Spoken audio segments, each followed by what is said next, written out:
So Lana Del Rey decides to write this particular caption, lengthy statement, let's just say, on her Instagram, and she ended up getting slammed for it, and this is why. Hey guys, it's Murad Murali. Hope you guys are doing well today. If you haven't already, click that button for daily and consistent content. Head over to my Instagram, Murad_Murali. Subscribe to this channel for daily and consistent content. Head over to my Instagram. I've just put up a new picture. I would appreciate that. Head over to my Instagram and like that new picture because it's absolute sauce.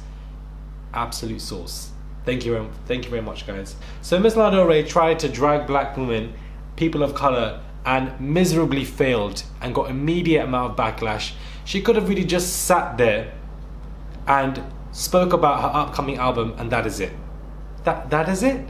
She could have just sat there and mentioned about how, you know, she gets a lot of hate from XYZ and not mention any of the other artists. That's all she could have done. She could have just not mentioned these artists, because comparison is the thief of enjoyment. Comparison, comparing yourself to other individuals and people when you have not experienced what they have experienced, especially as a white woman, is a dangerous game to play. And the backlash she's getting is something that she does not like.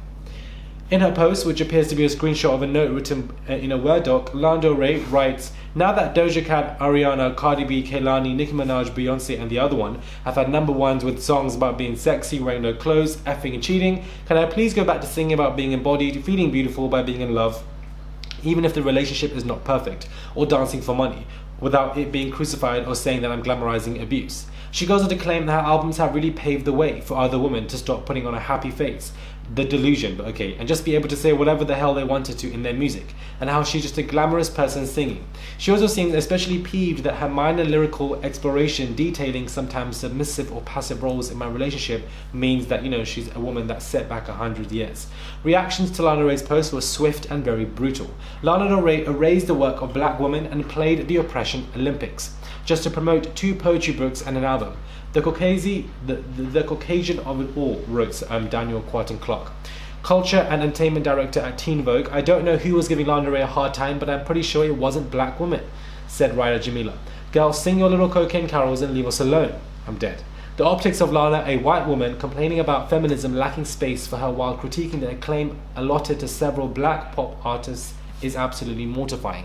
But what I think is even more worse than that is the fact that she was blind to it. I don't think that was her intention, to be honest with you, and the gag is she does have some good music, but at the same time, you as a white woman understanding or realizing that there isn't a space for you, then comparing yourself to a lot of black women who I would assume and definitely realize and know that have been subjugated to far more than you have, and then marginalized far more than you have as an individual, and have probably worked twice as hard to get to where they are today as opposed to you, because you are a privileged individual in this particular world of society. And don't you have rich parents anyways that helped you to lift your career?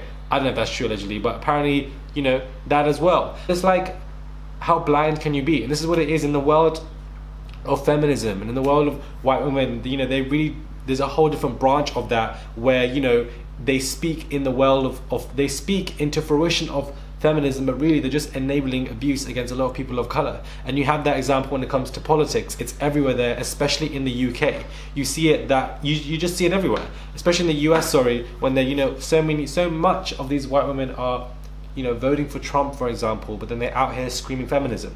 But are you really for women's rights, or are you really here for white women's rights? And this is what this post speaks of.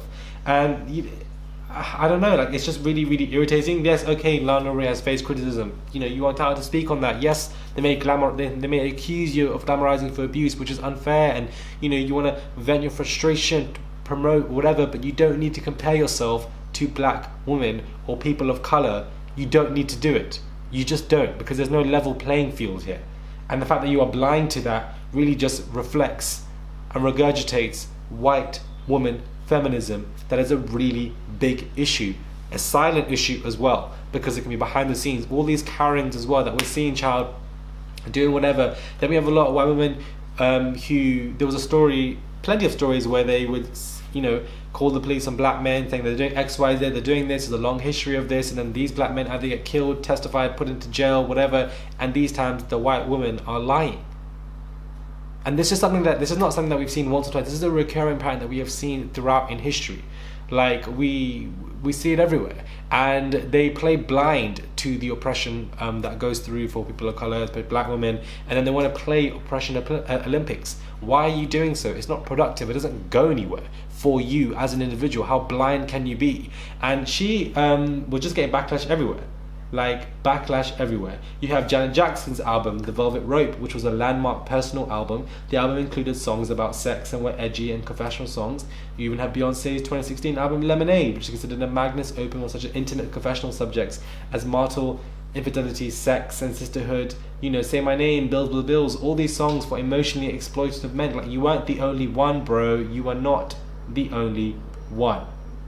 Another puzzling thing about Del Rey's missive is that she writes as if she's been criticized in a way that no other woman artist has, which is just not true.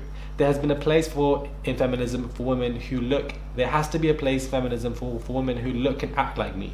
The kind of woman who says no but men hear yes. Act like me. What do you mean look and act like me? You are a white woman, child. What the hell are you talking about? These are the issues. And the gag is you have so many white people, women or all these fans of Lana Del Rey saying, you know what, she didn't mean like this, she's talking about glamorizing abuse, and that is the main issue. That is one issue, and yes, we can see that, but comparing is a form of subjugating and marginalization, and we're not going to act like white woman feminism isn't a major issue. This is not me attacking any, white girls, for example, who are watching this video and so forth. This is not an attack. This is a problem, and it's part of society problem, and it can be seen and addressed and spoken about on this channel.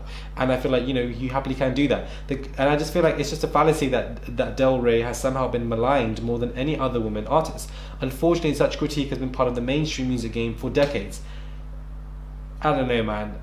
I don't know. The way I see it is the only white woman in pop music that has really gone through shit when it comes to the media and has been treated really badly is Britney Spears.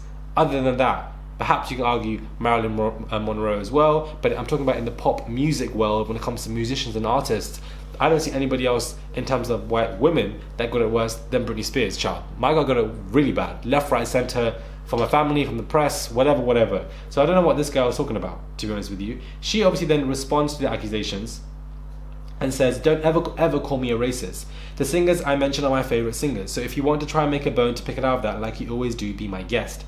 It doesn't change the fact that I haven't had the same opportunity to express what I wanted to express without being completely decimated. If you want to say that has something to do with race, that's your opinion, but that's not what I was saying. See, this is the issue, child. We're not talking about your intentions, because your intentions could be pure. Your intentions could be innocent. Your intentions could be, you know what, I do want to raise the bar and, praise these other artists and singers. This could be your intention, but your deliverance came off differently. And this is where we have this kind of projection that comes off, when somebody's being called out for something. You could be like, you know what, I didn't mean like that, but now I see it. It does come off like that. And that's not what my intentions were, and I was wrong, and I should have, made this statement in a different way, and I can hold my hands up to that. But now you're saying, don't ever call me racist, don't ever call me this. There's something called subconscious racism as well. For you to say, there's not a place for women who look like me, act like me, child, you are a white woman. What are you talking about? Understand, let me know, what are you talking about? Because people are saying that you're glamorizing abuse. Therefore, there's not a place for people who look like you and act like you. Child, you're literally just a white woman, a white blonde girl, white brunette girl, child, that's singing about sugar daddies and men. Please, what are you talking about? I don't understand. And this is why people get upset, because then when they call out this behavior, this is then the reaction, this is then the projection. They project back onto you to say, you know what, how dare you call me this? Don't you ever call me this? This was in your letter. You didn't have to make those comparisons. Had you not even mentioned any of those people of color, black women, then this would never have taken place. They would have seen your post and they would have accepted it for what it is, child. But there was no need for you to do so. I don't understand why that was part of the case, or why you had to go down that route. I don't know, man. She says it's unnecessary. Child, you are unnecessary, man. I just found there was no need for you to be doing that. There was really no need for you to do that. There's just the delusion from being called out, and you act like something never really happened. You mentioned a lot of women of color, a lot of black women, for a reason. You may have meant it in a positive manner, but your deliverance was very poor, and the lack of understanding is very poor, and the post reaction to being called out is also very poor. And I feel like a lot of people on Twitter are calling her out, and rightly so, because I feel like there was just no need for all of that to happen, to be honest with you. Pitting herself against women of color as if they haven't gone through much worse. She can keep this woe is me attitude because it's irritating. And her cop boyfriend, like, child, this girl, man.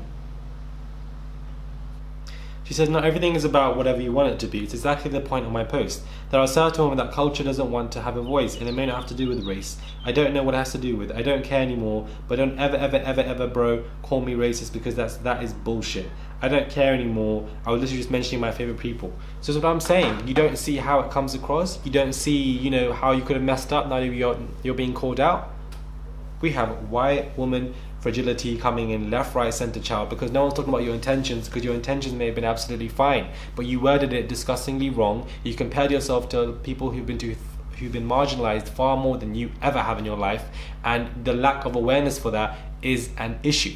All you had to say was, you know what, I'm sorry, I should have worded it better, that was my intention, apologies, bang, done. But no, instead we get white women fragility coming in left, right, center.